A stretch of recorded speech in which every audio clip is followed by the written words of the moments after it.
Hi, my name's Phil and I like talking about politics, and we've had some breaking news today. So the Court of Session in Scotland, the inner house, so that's the most senior judges, there's a panel of 3 judges, has decided that Boris Johnson broke the law and deliberately misled the Queen, and thus the prorogation was unlawful, or indeed is unlawful because it's still going on. So what I want to do is to talk about that, but actually also try and highlight the actual facts of the case rather than a few little myths, because I've been following some British constitutional legal experts on this matter leading up to this and today, of course. But first, if you find yourself enjoying the video, please click the like button and subscribe to the channel. So, first thing, number 10 are pointing out that, Scottish judges have ruled it unlawful, but High Court judges in England and Wales have said that it's not lawful. Bit of a discrepancy there. The Scottish judges are biased. Now, this is not only totally outrageous, but also totally untrue. Sure, if you're outside the UK, you maybe think to yourself, yeah, this is strange. You've got senior judges saying it's not lawful and then other senior judges saying it is. What's going on there?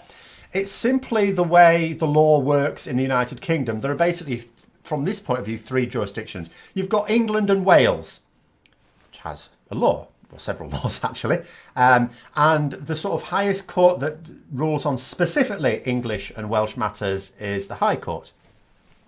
Then you have Scotland, where you've got Scottish law, which in certain areas differs from English law, and their highest court ruling on specifically Scottish matters is the Court of Session, and then Northern Ireland has its own version as well. And all of these are going to the Supreme Court, which is the final arbiter in the United Kingdom as a whole, for a hearing next week, but we're not going to get a quick judgment on that. So the fact that the High Court would deliver a different judgment to the Court of Session, there is no bias there. And in fact, I'm pleased to say that a lot of people have been distancing themselves from Dominic Cummings and Boris Johnson and say, no, actually, these judges are not biased. They are. And it is actually true. In this country, the judiciary is pretty much the last cornerstone of our country that is fiercely independent. They are, this isn't like the Supreme Court in America where they always vote along party lines on contentious issues. There's none of that here. They do make their judgments on specific points of law. So why couldn't the High Court in England and Wales rule this way? They weren't disagreeing with the facts of the case. The reason, apparently now, again, following some people who are experts in this matter, something happened in like the 19th century or early 20th century that basically meant that in England and Wales, an unconstitutional act can't be determined as unlawful in a court of law. That doesn't apply in Scotland. So basically, the High Court can't really find an unconstitutional act to be unlawful. It can agree that it's unconstitutional. Makes no difference as far as it's concerned. It's not a matter for that court to decide upon. But that is not the case in the Court of Session, and that's why we've had this judgment today. So what does that mean for the final judgment to come? So there'll be some people, I'm sure, who are going, oh, well, that's just Scotland. Yeah, you've said they deal in purely Scottish matters. They do, but actually, according to the devolution settlement, the Court of Session also is able to make binding judgments on matters that pertain to the whole of the UK.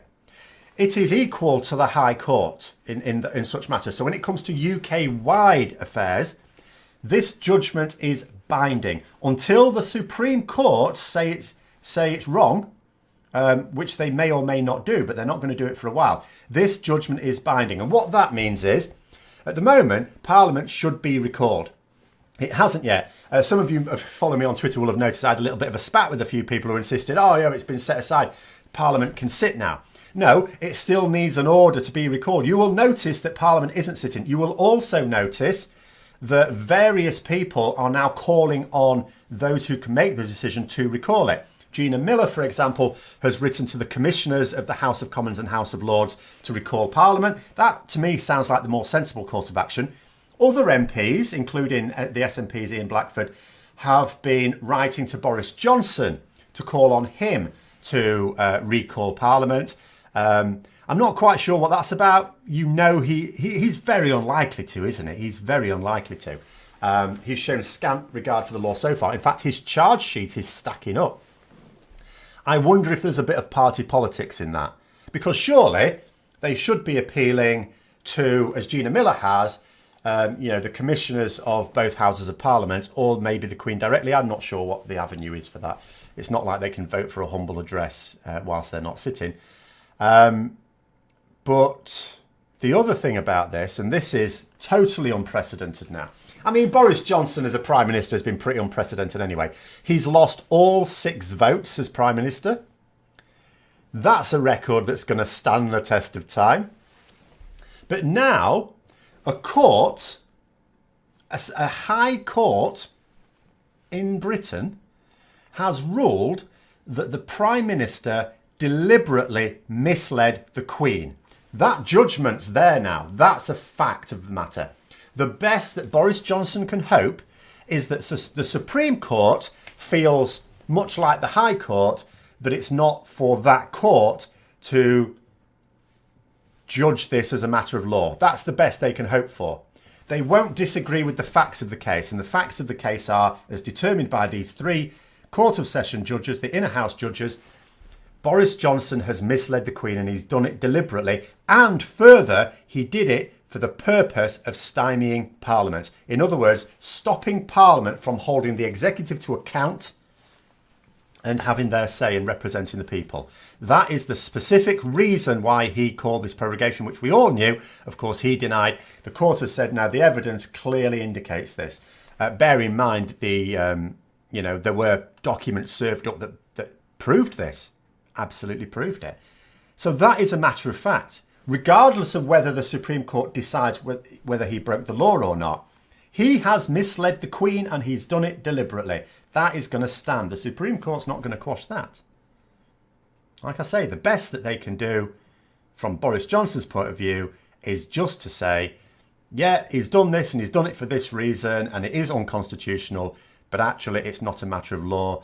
Because, for example, Lord Doherty, who was the guy in the Court of Session, a less senior judge, still a fairly senior judge, he ruled that it wasn't a matter of law. He argued in his summing up that Parliament decides when it sits and when it doesn't sit. And I think the implication was, if Parliament was opposed to a Prime Minister proroguing for like weeks on end, then they should have enacted a law that limits the period of prorogation, which they didn't do.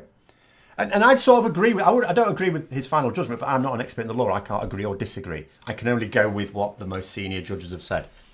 But it is true, isn't it? Parliament, first of all, Parliament should never have broken up for summer. And knowing that Boris Johnson had not ruled out proroguing Parliament, they should have taken steps to limit what he could do. They knew he was going to prorogue it, and they knew he was going to prorogue it for a fair amount of time, or at least they believed that he might. They should have enacted a law that limits the period of prorogation to, say, a week. Do it for a week, and that's it. But they didn't. They didn't. And so, I can certainly see Doherty's, argument on that one. Parliament could have done that. And they were just, frankly, reckless. I've said this before and I'll say it again. They were reckless in breaking up for summer and, frankly, reckless in even allowing Boris Johnson to become Prime Minister. They didn't have to. They could have triggered an immediate vote of no confidence in him, got rid of him. Obviously, their main difficulty there is they didn't know who to replace him with. But certainly, wow. But so the situation that exists at the moment is this court order certainly empowers those who can recall Parliament to do so. They can do that. And in actual fact, it doesn't matter that it's going to be heard by the Supreme Court. In the meantime, they should go back. And it's no good people pointing out, there's some MPs already gone back. Yeah, they can do that anyway. Just because Parliament's suspended doesn't mean MPs aren't allowed in the House. But when it's suspended, what it can't do is it can't conduct select committee hearings. There was supposed to be one today quizzing Boris Johnson. In addition, Parliament voted to force the government to release not only the documentation regarding the prorogation advice, but also the Operation Yellowhammer stuff, all the stuff to do with Brexit. And the government was ordered to release that this evening. I've got a sneaking suspicion they're not going to do that And at the moment, of course, if Parliament was still sitting, they would then hold the government in contempt of court, and then they would just order that those documents be released to them, as happened a couple of times with Theresa May. So, yeah, that is absolutely the reason he's done this, so he doesn't have to suffer that sort of accountability, and also to limit the amount of time Parliament has to enact some laws to stop him doing what he wants to do. But yeah, they're absolutely massive, isn't it? You know, and this isn't hearsay, this isn't an opinion, this is now a legal fact. Boris Johnson has deliberately lied to the Queen. That is a resigning matter. That is a resigning matter. He should be resigning right now. Politicians normally, when they get found out lying like them, no one's lied to the Queen like this, usually it's lying to Parliament, they have to resign. Of course, he doesn't like convention, so he's not going to be doing that. And it disappoints me that MPs are saying if the Supreme Court returns the same judgment that he should resign. Actually, it makes no difference what judgment the Supreme Court deliver if they don't quash the idea that he deliberately misled the Queen, and I don't see how they can with the evidence, then that should still stand. As I say, even if the Supreme Court judges that he acted lawfully, even if unconstitutionally, they will still determine that he lied to the Queen deliberately. And he shouldn't be able to continue as Prime Minister. But anyway, that's the situation that we've got now. Hope you found the video interesting. If you'd like to support the channel further, then please click the Patreon link for further details. And until next time, I'll see you later.